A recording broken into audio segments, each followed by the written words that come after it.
In this video I will show you how much the Lamborghini Huracan will depreciate per year and per 1000 miles driven, and which car offers the best value for money in today's market.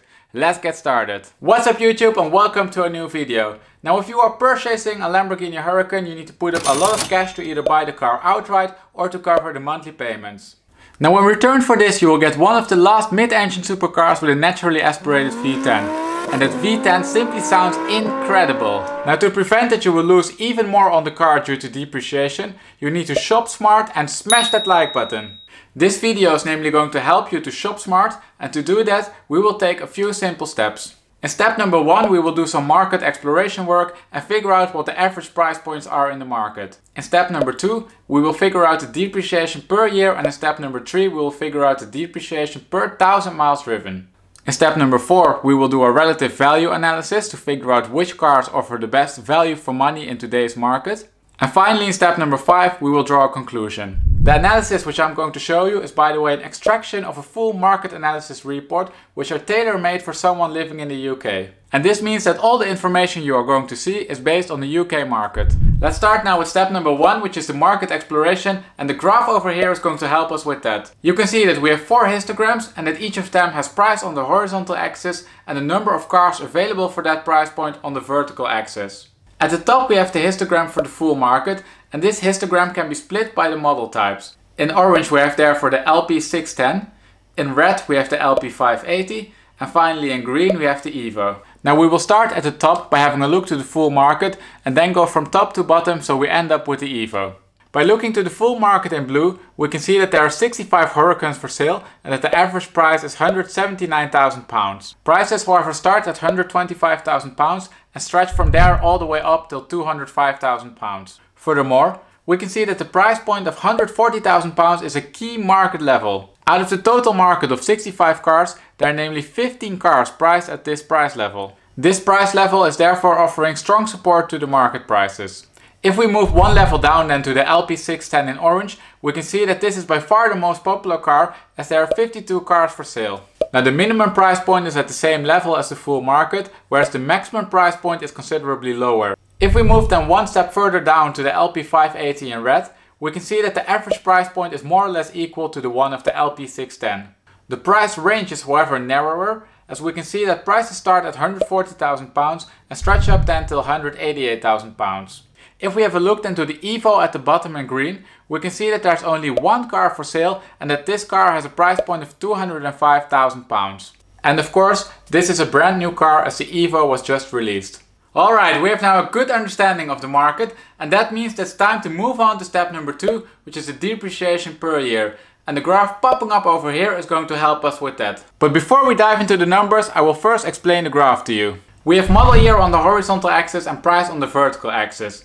Each of the bubbles represents a car for sale in today's market, and the solid blue line going through the graph represents the depreciation curve. And then you also see a blue shaded area, and this shaded area represents the forecasted value range with a certainty of 75%. And finally, you can see that there are black axes in the graph, and these axes show the average price point for that given model year. If we have a look then to the numbers, we can see that the average depreciation per year for a Lamborghini Huracan is £8,300. We can see, however, by looking to the slope of the depreciation curve, that there's a huge difference in depreciation per year depending on the model year. For example, a brand new Huracan for model year 2019 will lose on average £13,500 in its first year. And this is significantly higher when you compare this to older Huracans. A Huracan from model year 2015 is, for example, only losing £2,500 per year. Moreover, if we follow the depreciation curve for the older cars, we can see that the depreciation will flatten out completely. It is then also no surprise to see that the forecasted value range predicts that the average price point for a 2014 Lamborghini Huracan will be between £134,000 and £140,000 1 year from now. And to say this a little bit easier, it means that a Huracan from model year 2014 won't lose much of its value in 1 year's time. Now to get a thorough understanding of the depreciation, we're also going to split the depreciation curve by model type. And that is shown in the graph over here. You can see that we have in green now the LP610, in orange we have the LP580, and all the way in the top right corner you can see the Evo in blue. And of course there's no depreciation curve for the Evo because it's a brand new car. Now we can see that the depreciation curves for the LP610 and the LP580 are actually quite different from each other. First of all, we can see that the curve for the LP610 is placed above the one of the LP580. And the reason for this is quite simple. The LP610 is namely a more expensive car than the LP580. Hence, the green curve lays above the orange curve. Second, by evaluating the slope of the curve for the older model years, we can see that it's more likely that the LP580 will stop depreciating than it is that the LP610 will stop depreciating. We can see namely that the depreciation per year for an LP580 with model year 2017 is almost zero.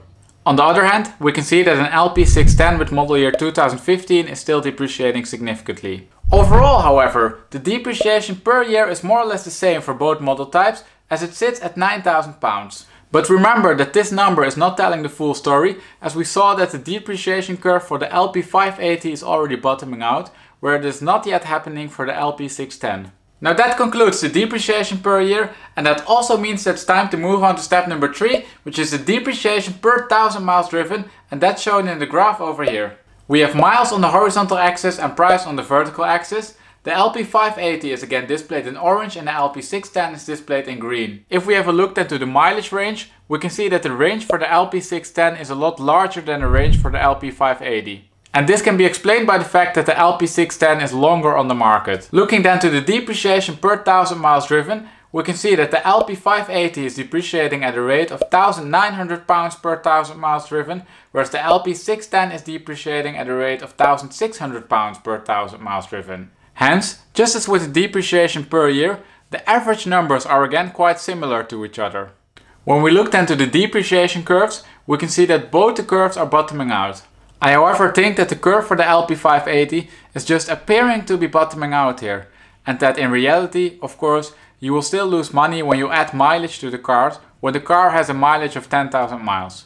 And the explanation for this can be found in the price level at which the curve is bottoming out. This is namely exactly £140,000, which we identify to be a key market support. Therefore, it's quite likely that over time, the depreciation curve of the LP580 will follow the one of the LP610. Now with that being said, it's time to move on to step number 4, which is the relative value analysis. And this 3D plot over here is going to help us with that. This plot namely shows the 3 key things you need to look to when you want to find a car which offers good value for money. It shows the price, the mileage and the model year. If we first have a look to the relationship between model year and price, we can see that if we move down on the model year axis, we also move down on the price axis. Here we can see the effect of depreciation per year. Second, if we have a look to the relationship between mileage and price, we can see that if we move up on the mileage axis, we move down on the price axis. Hence, this is the effect of depreciation per 1000 miles. If we then have a look to the market as a whole, there are 2 things I want to show you. First, we can see that there are 3 cars which clearly don't fit in the normal market pattern. We can see that these cars are priced a tad lower than the other cars, but that their mileage is significantly higher than the other cars. Hence, the decrease in price is not proportional to the increase in mileage. And therefore, we can say that these cars are offering bad value for money. And the second thing I wanted to show you refers to this price point of £140,000, which we already identified was a key point in the market. If we namely turn the graph a little bit, we can see that it is absurd how many cars are lined up over here. And what is even more absurd is the variety in cars available at this price point.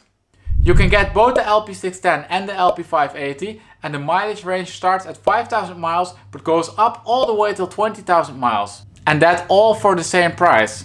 However, that also means that this is the price point where you can find good deals and cars which offer good value for money. You just need to do your research extremely well when you're shopping in this price range, so that you can buy the car which offers the lowest mileage for this given price point. So let's move on now to the conclusion, which is step number 5. And we can conclude on the Huracan with 3 points. Point number 1, I would definitely be shopping for an older model year. The depreciation on the new cars is simply insane. You could lose around £13,000 per year on a new Huracan. Point number 2, purely from a depreciation perspective, I would pick the LP580 over the LP610. Now this choice is perhaps a bit controversial, but I have a few reasons for this. First, we saw that the depreciation curve for the LP580 already appears to be bottoming out. Now this is also the case for the LP610, but the bottom is stronger for the LP580. In addition to that, we saw that there are very few LP580s for sale, and that market supply is therefore limited. This will stabilize the prices when compared to the LP610. Moreover, I heard from insiders that the demand for an LP580 is actually quite high. And also this means that, especially given the limited supply, one can expect that the prices for an LP580 will be more stable than the prices for an LP610. And then point number 3 of the conclusion, I would be shopping at a price point of around £140,000 because there are such a large amount of cars for sale at this price point. And when you combine this with the large diversity of cars available, it's relatively easy to find a good deal in the market. Now if you watched the video all the way till here and you thought, wow, what a great analysis, but I wish he would have done it for a different car, then please comment down below with a car for which you would like to see an analysis. I namely often pick a car for an analysis which is suggested to me in the comments. Remember then also to subscribe and click the notification bell so you get notified when the analysis for your suggested car goes live. Now in the meantime, you can check out the depreciation analysis and buying guide for a McLaren 720S over here. And if you want to have the supercar experience but don't want to spend the supercar money, you can check out the depreciation analysis and buying guide for a Lotus Elise over here. As always, remember to give the video a thumbs up if you enjoyed it. Thank you for watching and see you next time.